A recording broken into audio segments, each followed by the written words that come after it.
The sun had barely crept over the horizon when Jack heard the chickens squawking louder than usual. He grabbed his hat and stepped out of the farmhouse, boots crunching against the frost-covered ground. That's when he saw her, a young woman in a tattered coat, her hands trembling as she reached into the henhouse, carefully placing eggs into a cloth sack. She didn't hear him approach. Jack stood there for a moment, watching her work with a desperate kind of precision, as if each egg represented another day of survival. Her dark hair fell across her face, and even from a distance, he could see how thin she was, how her coat hung loose on her frame. "Those are my eggs," Jack said quietly. The woman spun around, dropping the sack. Eggs cracked against the ground, yolks spreading across the dirt like spilled sunshine. Her eyes went wide with terror, and she took a step back, her whole body tensing as if preparing to run. "Please," she whispered, her voice breaking. "I'm sorry. I'll work it off, I'll do anything, just don't call the sheriff."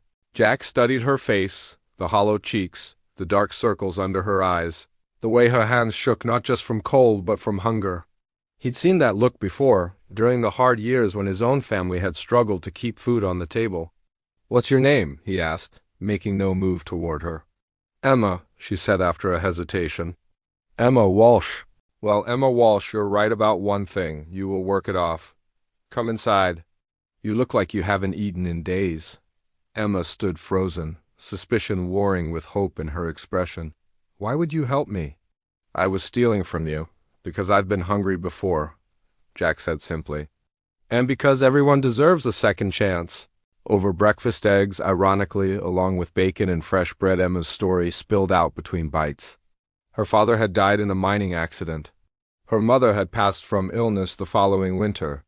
Emma had been left alone with debts she couldn't pay and nowhere to turn. She'd been traveling from town to town, picking up work where she could, but winter had made everything harder. "I'm not a thief," she said, tears streaming down her face. "I never was before. I just didn't know what else to do." Jack poured her more coffee. "Everyone's one bad winter away from desperate choices. The measure of a person isn't whether they fall, it's whether they get back up." Emma stayed. What was meant to be a few days of working off her debt turned into weeks, then months. She proved herself capable and hardworking, tending the animals, mending fences, and bringing an unexpected warmth to the lonely farmhouse. Jack found himself listening for her laughter, looking forward to their conversations over dinner, noticing the way the morning light caught in her hair. Emma felt it too, the way her heart jumped when Jack smiled, how safe she felt for the first time in years, how this broken-down farm had begun to feel like home. But she kept her feelings buried, convinced that a man like Jack, kind, decent, respected in town, could never truly want someone like her, someone who'd started as a thief on his property. Spring came, and with it a letter. Emma's hands shook as she read it. A distant relative she'd never met had left her a small inheritance, not much, but enough to start over somewhere new, to build a different life. Jack found her sitting on the porch steps that evening, the letter clutched in her hands.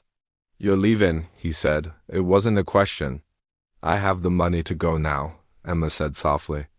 "To start fresh somewhere nobody knows what I did." Jack sat down beside her, his shoulder brushing hers. "What if I told you I don't want you to go?" Emma's breath caught.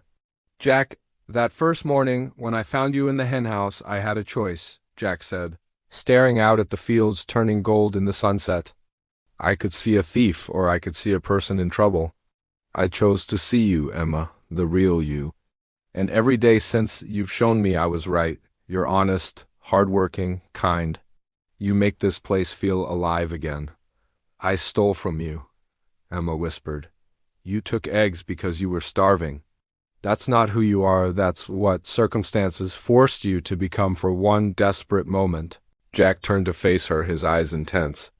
"I'm not asking about your past, Emma. I'm asking about your future. You could take that money and start over alone, or," he paused, gathering courage, "or you could stay here, with me, not as a worker.